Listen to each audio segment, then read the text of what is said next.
बहुत दूर पहाड़ों और फूलों से भरे एक खूबसूरत मुल्क में एक शहर था जिसका नाम गुलिस्तान था। गुलिस्तान अपनी रंग बिरंगी बघों, चमकते हुए महल और सुकून भरी हवा के लिए मशहूर था। इसी शहर के सबसे बड़े और खूबसूरत महल में रहती थी गुलाबी शहजादी। गुलाबी शहजादी का नाम उसके लिबास की तरह ही था। वो हमेशा गुलाबी रंग के कपड़े पहनती, जो उसकी मासूमियत और नरमी को और भी खूबसूरत बना देते थे।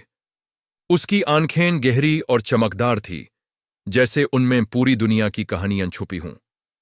लेकिन गुलाबी शहजादी सिर्फ खूबसूरत ही नहीं, बल्कि बहुत रहमदिल और समझदार भी थी। गुलिस्तान के लोग शहजादी से बहुत मोहब्बत करते थे, क्योंकि वो अक्सर महल से बाहर निकालकर गरीबों और बीमारों की मदद करती, कभी किसी भूखे को खाना देती, कभी किसी उदास बच्चे के साथ हंस कर बात करती। उसका दिल बहुत साफ था, मगर शहजादी के दिल में एक छुपा हुआ दर्द भी था। उसके वलीद बादशाह आफ्ताब चाहते थे कि शहजादी किसी अमीर और ताकतवर राजकुमार से शादी करे, लेकिन गुलाबी शहजादी मानता थी कि असली खुशी पैसे या ताकत में नहीं, बल्कि सच्चाई प्यार और इज्जत में होती है। एक दिन शहजादी ने सुना कि शहर के पास एक घना जंगल है जहां लोग जाने से डरते हैं। कहते थे कि जंगल के अंदर एक पुराना किला है जहां से रात को अजीब सी रोशनी नजर आती है। गुलाबी शहजादी हमेशा से राजों और कहानियों की शौकीन थी। उसने फैसला किया कि वो खुद इस राज को जानेगी। रात के वक्त गुलाबी चादर ओढ़कर वो चुपके से महल से निकाल पड़ी। जंगल की हवा ठंडी और थोड़ी खौफनाक थी, लेकिन शहजादी ने हिम्मत नहीं हारी। चलती चलती वो पुराने किले तक पहुंच गई। किले के अंदर एक नौजवान बैठा था जिसका नाम अरमान था। वो एक गरीब लेकिन बहुत बहादुर लड़का था। अरमान कभी गुलिस्तान का सिपाही हुआ करता था, लेकिन झूठी साजिश की वजह से उसे शहर से निकाल दिया गया था। अब वो किले में अकेला रहता था। शहजादी और अरमान की पहली मुलाकात खामोशी में हुई, लेकिन उनकी आंखों ने बहुत कुछ कह दिया। अरमान ने शहजादी को कोई नुकसान नहीं पहुंचाया, बल्कि उसकी हिफाजत की। धीरे धीरे दोनों बातें करने लगे और एक दूसरे को समझने लगे। हर रात शहजादी चुपके से अरमान से मिलने आती। उन दोनों के दरमियान एक गहरा रिश्ता बन गया।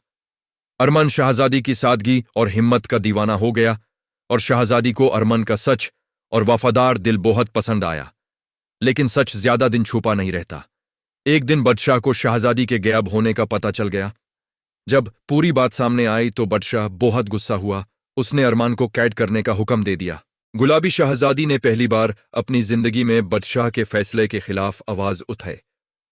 उसने कहा, अब्बू जान, अगर अरमान मुजरिम है तो मुझे भी सजा दें, क्योंकि मैं उससे प्यार करती हूं।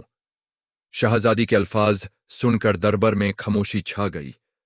बादशाह ने पहली बार अपनी बेटी की आंखों में सच्चाई और दर्द देखा।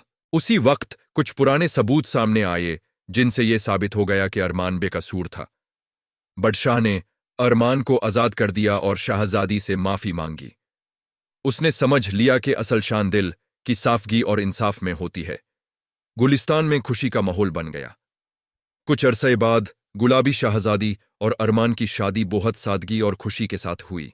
शहर के लोगों ने फूल बरसाए और दुआएं दी। गुलाबी शहजादी ने यह साबित कर दिया कि प्यार, हिम्मत और सच्चाई से हर मुश्किल जीती जा सकती है। और यूं गुलाबी शहजादी सिर्फ एक शहजादी नहीं, बल्कि उम्मीद और मोहब्बत की मिसाल बन गई।